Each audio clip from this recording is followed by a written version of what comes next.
wasiirka wasaaradda caafimaadka Jamhuuriyadda Soomaaliland Dr. Salebaan Ciise Axmed Xaglo Toosiye iyo wafdi uu hogaaminaya ayaa si weyn loogu soo dhaweeyay gobolka Buuhoodle gaar ahaan degmada Buuhoodle. Wasiirka wasaaradda caafimaadka Dr. Salebaan Ciise Axmed Xaglo Toosiye iyo wafdigan uu hogaaminaya ayaa dadweyne aad u tiro badan kaga hor yimaadeen duleedka hore ee magaalada Buuhoodle.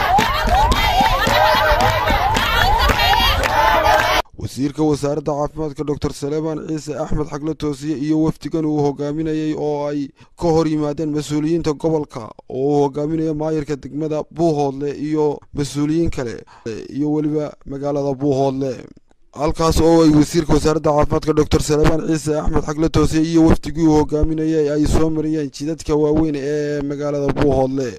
wafdigan uu hogaaminayay wasiirka wasaaradda caafimaadka Dr. Salebaan Ciise Axmed Xaglo Toosiye ayaa socdaalkoodu ahaa mid ay kaga qayb galayaan caleemasaarka Cabdirasaaq Garaad Soofe oo dhawaan ka dhixi doona magaalada Buuhoodle.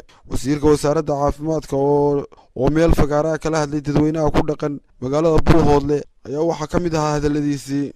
waxaan aad iyo aad idinkaga mahadcelinayaa sida sharafta leh tolnimada leh wanaagga leh noo soo dhaweyseen.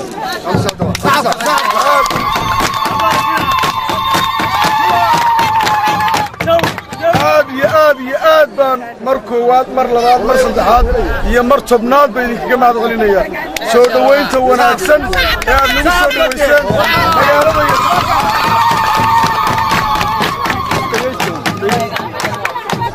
sida bara saabka gobolku sheegay waxaanu halkan u nimid caana shubka garaad Cabdirasaaq Garaad Soofe. Somaliland haddaanu nahay xukuumaddeeda raalli baanu ka nahay madashan, raalli baanu ka nahay caana shubkan, raalli baanu ka nahay inay dhacdo. waanu soo dhawaynaynaa, waa taageersannahay, sidaasaananu u nimid.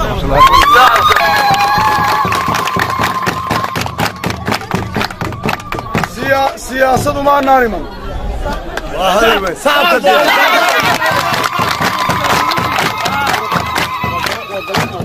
waa madal dhaqan weey.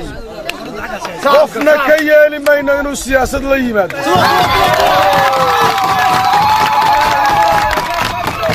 waxaan intaa ku darayaa marka xafladdu dhammaato waxaan dalbayaa dhammaan siyaasiyiinta u imanaysa caana shubku inay dib ugu noqdaan meelaha ka yimaadeen. dhanka kale bara saabka gobolka Buuhoodle ayaa isaguna u mahad celiyay dadweynihii soo dhaweeyay wafdigan iyo bulshadii ka qayb qaadatay soo dhaweynta wasiirka wasaaradda caafimaadka. waxaa wafdigan hogaaminaya wasiirka wasaaradda caafimaadka Somaliland Salebaan Ciise Axmed Xaglo wada garanaysaan. waxaanu nimi caleemasaarka garaadka lagu boqorayo magaalada Buuhoodle. waxaanu nimi nabadgelyada iyo horumarka. waxaanu nimi wadatashiga uqaashiga waxgaradka. waxaan halkan u soconaa oo wafdiga ugu ballaaran u hogaaminaynaa oo xildhibaano badan ay ku jiraan oo nala socdaan, ufuud badan ay nala socdo, ismadii ay naga dambeeyaan. aan hormuudnahay anagu wasiirkuna hogaaminayo. waa Nimcaan Axmed Dagaal, telefishinka qaranka Jamhuuriyadda Soomaaliland, Buuhoodle.